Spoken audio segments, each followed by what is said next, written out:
It's girly IRL, yeah. It's girly IRL, IRL. Madge, welcome to Girli IRL. Yo, what's up? Thank you for chatting to me. I'm just going to go straight in. First question. What 5 words would you use to describe Madge? Uncanny, alien, vessel, baby, and demon. I think those are the coolest 5 words anyone's ever said. people are usually like, oh no, confident, creative, and you're like, vessel, baby, demon. So good. What has been your biggest fuck yes, my life rocks moment? That's a bit tricky, but I would say that about 5 years ago is when I just sat down in front of my computer and started beep booping around and making music, producing it, recording my own voice, blah, blah, blah, blah, blah. And the first song that I made, Fight or Flight Club, I even mixed it. Like I literally mixed the song. I did it start to finish, had a friend master it, put it out on Spotify now in 2018, so almost 4 years ago. And it fucking organically just blew up and started my career. And that for me still has got to be the moment where I was like, how did that happen? Like how it still is like my number one song, and it's literally something that I just vomited out of my brain into my computer from start to finish. I mean, the mix is weird. I do listen to the mix now and I'm like, I would never mix my own material now. Like I'm like, that was an interesting choice. But low key, I did talk to Ableton recently, like an Ableton rep, and they were like, it is such an interesting mix. And I was like, yeah, that's one way to describe it. Um, yeah, I would say that that moment when my first song kind of started everything was my fuck yeah. That feeling of doing everything just start to finish must feel so sick. You're like, I don't need fucking anyone else. This is it. It's me. It does feel very validating. And when I have imposter syndrome, which is like every second of every day, I'm sure you get it. Um, I do have to remember, like, no, bro, like I have the receipts. You have an album coming out soon. What were the main influences when you were making this record, the one that's upcoming? I will say initially, I didn't approach this album with influences. It 100% came from this feeling of deep grief and rage. Obviously, a lot of us are feeling that right now. But also, I had two kind of unexpected, intense family deaths happen close next to each other last year. And it really put me into this strange spiral. And I would say that at the time, the music that was speaking to me the most was hardcore shit, and also really beautiful melodic guitar emo vibes. And I would say that if I could pull specific influences out from that, it would probably be The Prodigy, American Football. I listen to a lot of instrumental jazz music, and I think that I mean, on this upcoming album, I play piano on almost every song.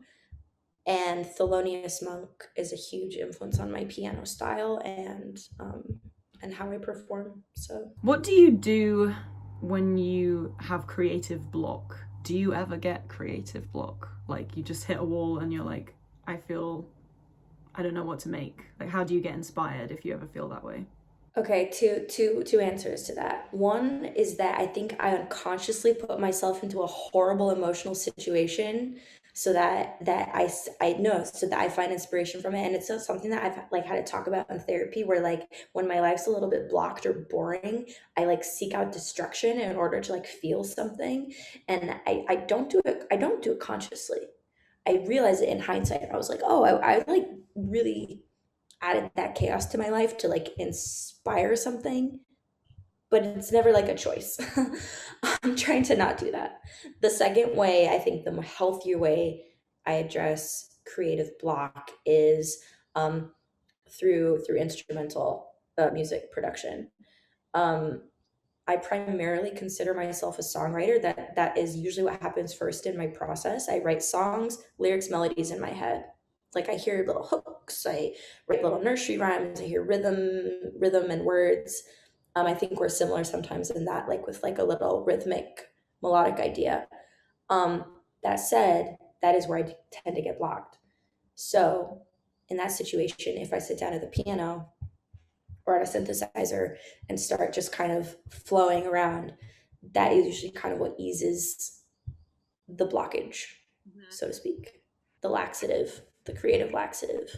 I feel the destruction thing for inspiration though. Who are your style icons in terms of your visuals and your dress sense and all of that? I find a lot of like inspiration from Liza Minnelli, like cabaret era.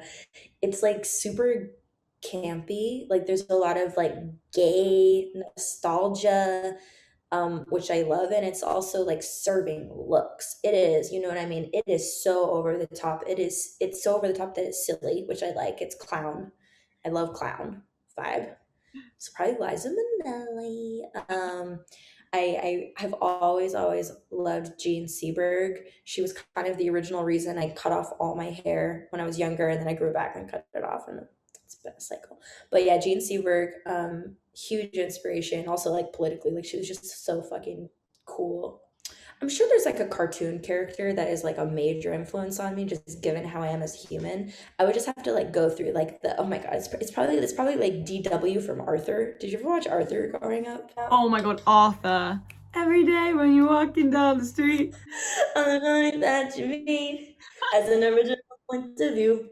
And I said, hey, What a wonderful kind of day. I think DW from Arthur is a major style influence on me. Just her whole attitude of just, I'm gonna get what I want and all of you bitches can just lay down. Dora Winifred Reed does not fuck around. Dora Winifred Reed is like slay, Dorfred, whatever, whatever. It's 6:16 a.m. I haven't slept. Wow, I never expected anyone to say DW was a style icon, but it makes so much sense. So we have a song together called Thumbtacks on your upcoming album. You sent me the song. I freaked out because it's just so cool. I was like, wow, like this is maybe the coolest thing I've ever featured on ever. What is the song about? Like, what does it represent to you? What did you kind of write it about? Because the lyrics are like super dark. Yeah, I mean, it is a dark song, which, one, can I just say I'm really grateful to you for being open to writing and contributing to that. I trusted your artistic vision because I know you're not scared to kind of dive into that side of things. So like I knew you would, I knew you would eat it up. So thank you.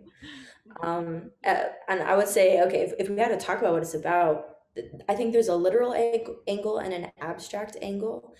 The literal angle is it's a song about the person who groomed me, and it was a situation when I was like a late teenager, and it was an older male teacher who showed me a lot of attention, a lot of favoritism, and in many ways I considered him my mentor. He was a brilliant man, and he was very witty and very interesting, and it wasn't until later that he started sending me, like, after my experience with him, where I would have dinners with him, like we did like an independent study together, we spent a lot of one-on-one time together, and I always remember feeling very special about it. And then a couple years after this experience, he started emailing me, and it started getting like weird, and then it started becoming very inappropriate. And he was married, and I was like, oh no, this was an experience in which you selected me, you favored me, you buttered me up, you formed me into something, and then later you took advantage of that connection to do something completely horrible and sexual and inappropriate. And it was like this mind-blowing moment of like, this is a bad man. This is a bad man who took advantage of me. But what keeps me up at night is that when I think about him, I still have really fond memories. And it's hard for me to reconcile that because like I can't take away the fact that he did some really wonderful things for me and I really learned some shit from this person. And he was still such a witty, charismatic person, but I'm like, no, this guy's a bad guy. This guy's a predator. He's a bad guy. And yet there is some kind of dissonance that won't let me fully write him off. So there you go. Things that keep me up at night. Wow, thank you for sharing that. I kind of gathered like from some of the lyrics, but I didn't know like the full extent of the story, and that's just like so fucked. I'm so sorry that happened to you. If you're groomed by somebody, then yeah, you do have this really fond view of them first, and then you're in disbelief when they exploit that. And it's an experience that I think is relatable to many people, especially femmes, many AFABs, maybe, you know, anyone who is other, I think falls into this category of being the prey to those kinds of people. And it's tragic that it's so common. When I listen to the song though, the whole vibe of it is obviously angry and frustrated and confused, but it's kind of triumphant as well. Absolutely. I mean, I'm sure you feel this way as well, but like being able to scream in a song, like being able to like get on a mic and like bleh, it takes whatever is a destructive worm in your brain and it puts it into like a little life of its own where like it can kind of, you can look at it objectively and be like, okay, I'm processing this. This doesn't have to harm me anymore. I don't have to live this anymore. I'm so excited for people to hear it, honestly. You ate up, like I will say it every single time, but you ate up your verse. Like I'm so stoked for people to hear it. And like the folks that have heard it, which there are a select few, are like, yo, girly, what the what? Like people like are losing their mind. But you just like knew the exact vibe. You knew exactly what to do. Let me gas you up. Thank you. So my next question is about your experience in the industry, and you're non-binary, you are a prolific, I mean, you're honestly one of the most incredible producers I've ever met. As well as a writer and artist, you're a producer. Have you noticed that there are more non-binary and female producers coming onto the scene, or does it still feel quite lonely out there? It feels quite lonely, but we're meant to feel lonely because we're in a system where we are isolated from one another because the people who run the studios and the systems and the resources are still quite cis male. So they have a network and we don't really have a network. I think that I'm seeing more DIY, obviously, producers that fit into the category of non-binary or female. I'm seeing a lot more of that.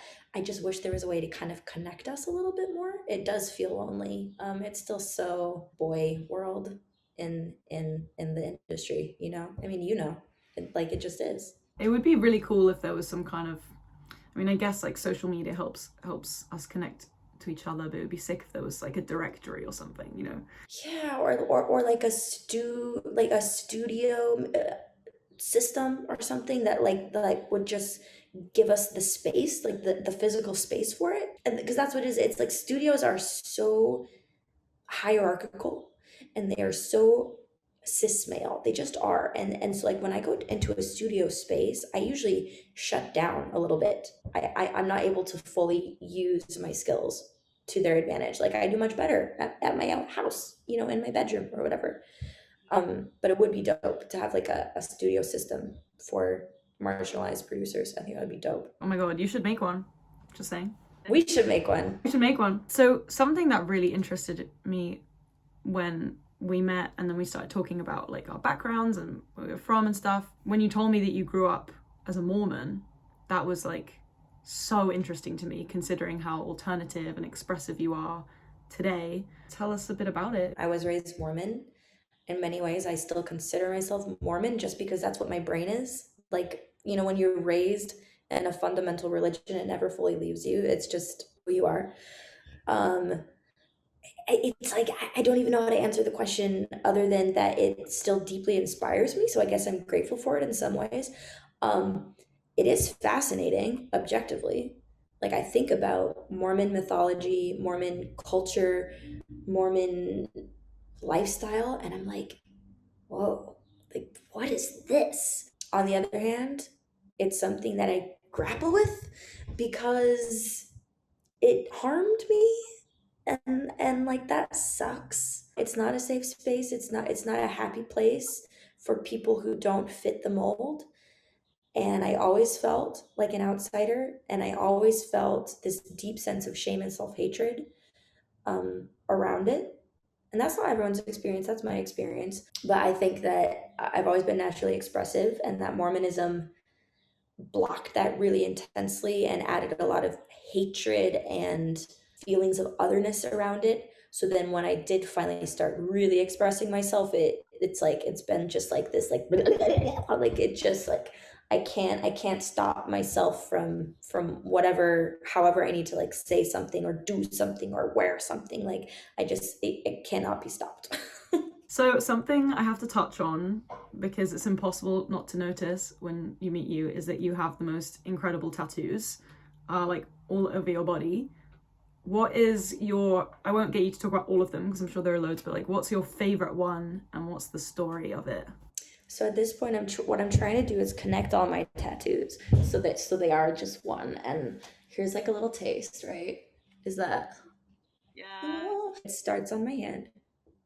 It goes up my arm, and it goes kind of all the way around my neck and down my back, and then it does actually go up on both sides of my scalp. And the story behind it is that it just feels like a vein, possibly, or a crack, or something that is opening up to the universe and connecting all the dots. And that's the only way I can express it. My tattoo artist, her name is Pix, and her Instagram handle is at But Make It Cunt Tattoos, and the user subbed with V's. She's incredible, and she really has like helped me kind of realize this vision. As well as I have to shout out my other tattoo artist is Trash Party Troll, who did a lot of the original line work, and also my little like iconic star and whatever lettering I have. So yeah. Iconic. Everyone go check them out. Those are all my questions. Thanks so much for being on Girli IRL. I'm so stoked for people to see this interview. I'm stoked for your album to come out and the song that I'm on to come out, and I think people are going to be mind blown, and it's going to win Album of the Year at the Grammys next year. I'm so excited for us to go to the Grammys together. Thank you so much for having me. I've always been the biggest fan ever. I just fucking love you. You know I do. I love you. Thanks for watching Girli IRL. Subscribe to the audio podcast so you never miss a podcast again.